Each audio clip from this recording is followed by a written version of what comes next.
Hello everyone. Today we are going to talk about a mystery thriller series called American Horror Stories from 2023. Enjoy your viewing. A young girl was not very popular at school and faced constant ridicule. When she met a strange woman on social media who wanted to become her friend, her life changed dramatically. This strange event took place in a Colombian high school during a performance of Macbeth, when 3 students playing witches were poisoned by a prop potion from a large boiling cauldron. However, this story began 3 months ago when Guy Brubaker, who lost his wife to pancreatic cancer, moved to the neighborhood. The film also shows his daughter Shelby, who is a fan of the eccentric blogger Anorexia. In a new school, during a singing lesson, Shelby becomes the object of ridicule by a popular girl, Chaslyn, because of her unattractive appearance, and the new girl responds in kind. As a result, the student finds herself in the office of the music teacher, Mr. Nevins. However, instead of punishing her, he says that he knew her mother, with whom they used to sing in the choir. He also says that he himself had recently experienced the loss of a loved one when his newborn child died in childbirth, so he understands the girl's condition, but asks her to try to be more reserved.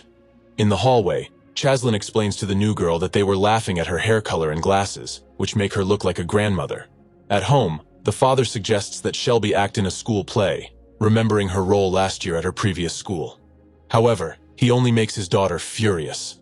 In the room, the girl is watching her favorite blogger, Anna, again, who talks about how she was afraid of her anorexia at first, but then tamed that fear and made it her identity. After that, the girl notices that another stream viewer with the nickname Best Friend Forever is trying to contact her in a chat. The fans of anorexia chat for a while, after which the stranger offers the girl to chat via video, warning that she looks quite strange. Shelby agrees and sees a terrifying woman in a wig on the screen. However, she is relieved when they both agree that their parents are bad people. It also turns out that they both like the same musical. Eventually, the stranger suggests that they come up with friendly nicknames. She will call herself Bestie, and Shelby will call herself Shelly Belly.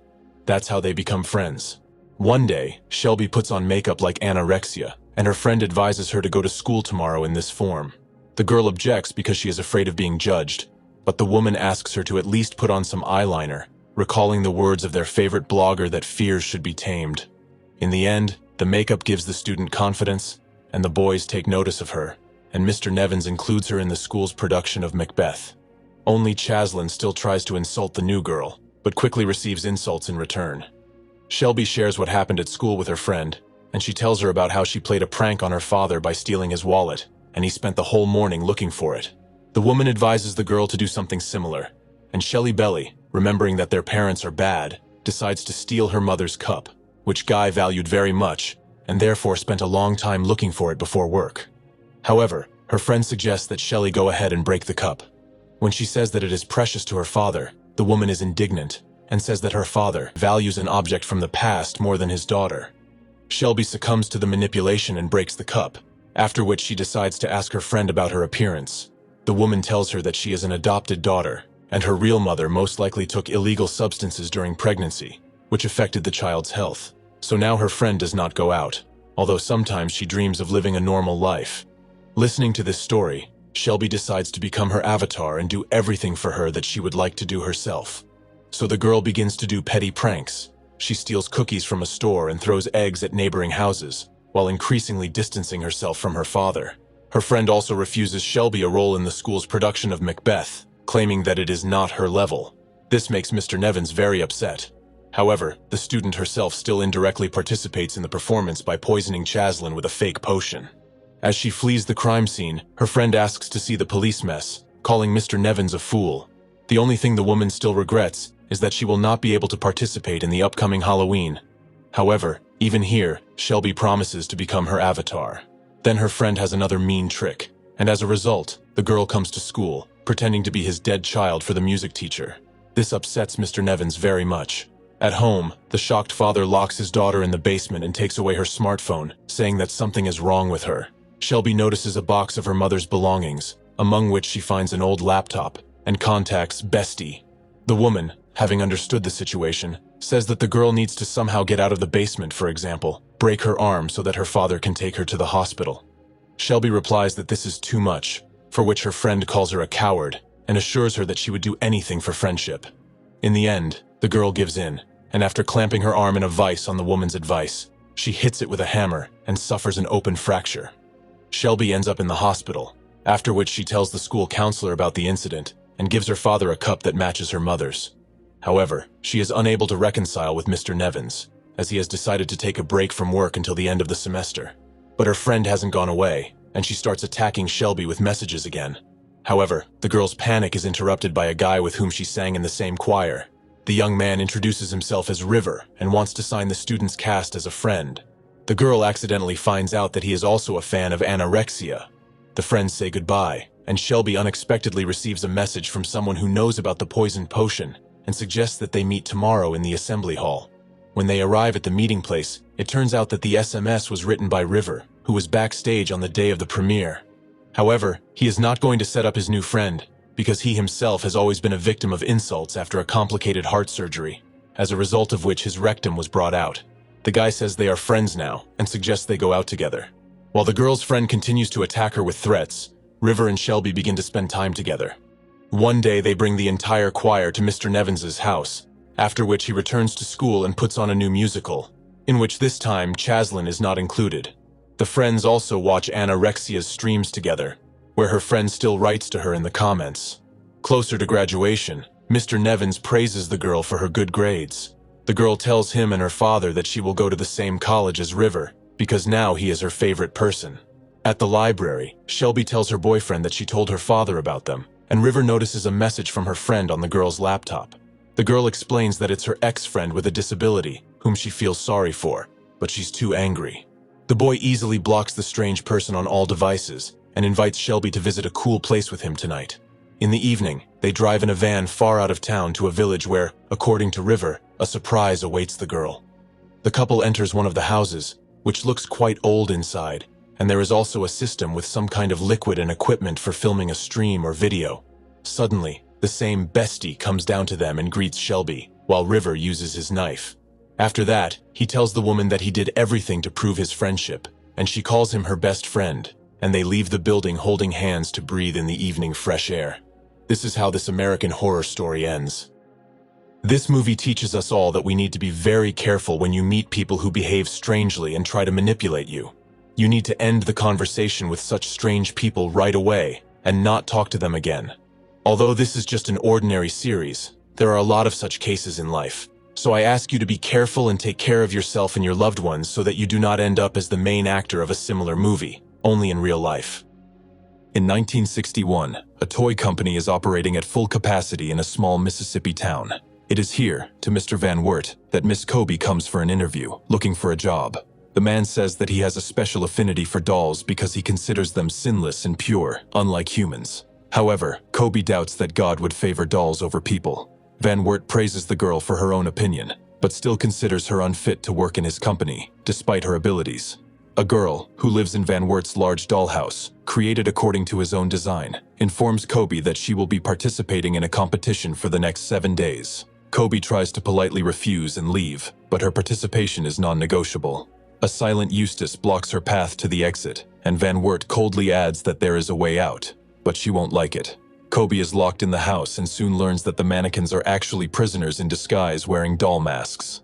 Aurelie immediately opposes her participation in the competition, as she is new and has not passed the first 3 stages of the test. She explains that Kobe was kidnapped by a mad puppeteer, and the contest is designed to determine which of the perfect dolls will become the new mother for his son Otis. She also warns that it is better for Kobe not to know what happens to those who do not advance to the next stage. Harleen and Bonnie show Kobe the room they sleep in, and tell him that one of them was kidnapped right off the side of the road, and the other from her own home.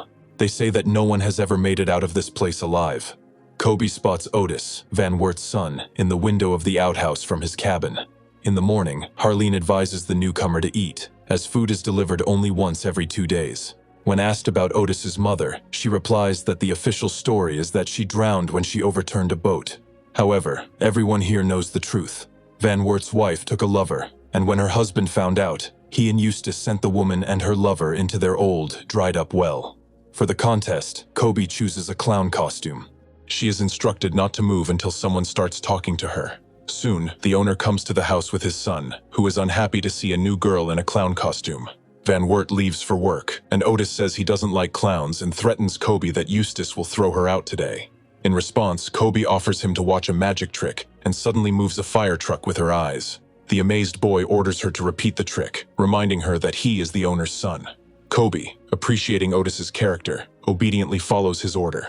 When the contestants are left alone, Aurelia asks what it was all about. Kobe tells her that her uncle was a magician. The girl does not believe her and declares that she will win the competition anyway. For her, it's just a chance to escape. A bell rings in the house, signaling the start of a new challenge. Today's task is to set the table correctly for dinner, for which the contestants have only 1 minute. When the challenge begins, Kobe identifies the most experienced contestant, Aurelia, and simply repeats all her actions. Noticing this, Aurelia swaps 2 cutlery pieces at the last second before the end of the competition, leaving her competitor without a chance. During the inspection, Van Wert praises Aurelia and hands out penalty points to the others. However, it is not Kobe who receives the maximum number of penalty points, but a girl in a bride's costume. Therefore, it is she who Eustace stuns and takes to the old dried-up well. Aurelia tells Kobe that she will be out of the game anyway, and no amount of magic tricks for the owner's son will save her.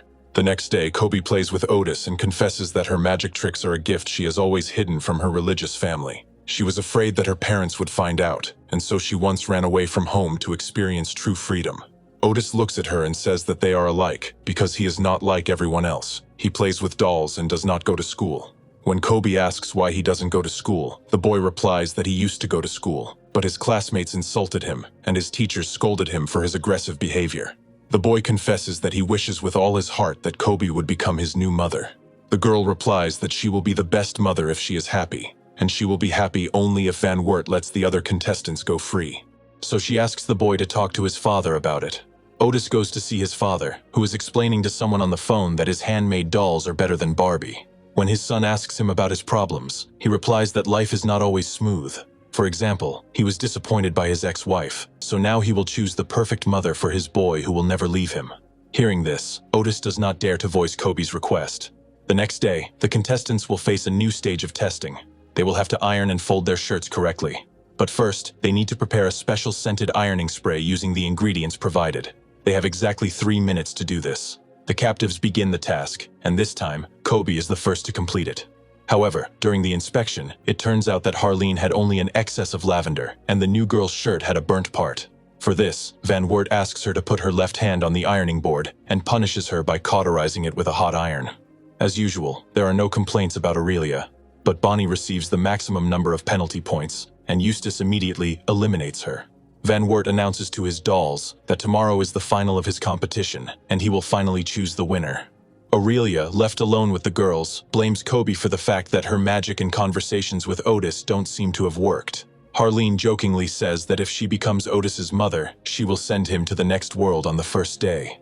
Kobe replies that she is humanly sorry for the boy, and then runs off to the wardrobe room. Aurelia, having overheard the conversation, goes to the living room, unscrews something from the bed, and returns to the girls with the intention of eliminating her rival. But Kobe slips in a mannequin instead, and then informs the captives that tomorrow they will all leave through the front door.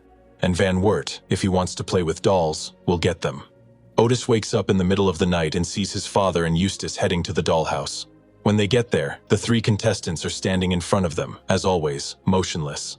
Van Wert announces that today he is going to test their souls. In reality, however, the girls are hiding behind the curtains. Kobe, biding his time, opens the door lock with his eyes, and all 3 run out. However, halfway to freedom, Kobe declares that he will not leave without Otis. After saying goodbye to the girls, she returns to the farmhouse. At this time, Van Wert reads a quote from the Old Testament and asks the contestants who the quote belongs to. Only then does he notice that there are mannequins standing in front of him. Meanwhile, the captives run through the estate's large garden. At one point, Harleen falls down from exhaustion, and Aurelia raises a stone over her, claiming that she is a burden for their escape. But at that moment, Eustace shoots them both in turn. Kobe gets to Otis, tells him about the escape, and offers to go with her. However, the boy apologizes to the girl and hits her with an electric shocker. When Kobe comes to, she is tied to a table.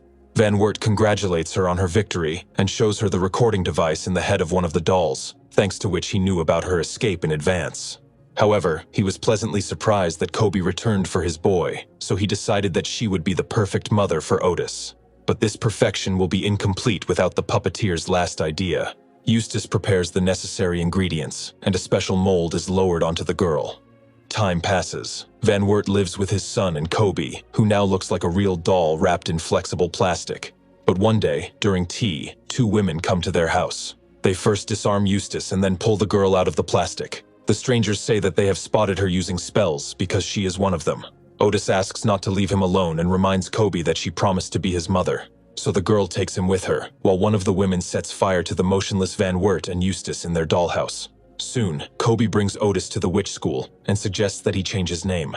The boy chooses a new name, and there he meets Myrtle, a girl his age, who confidently tells him that she will one day be the head of the school. The fate of the adult Myrtle, who will indeed take an important position at the witch school, and the boy, who will become a butler there, will remain a story that unfolds later.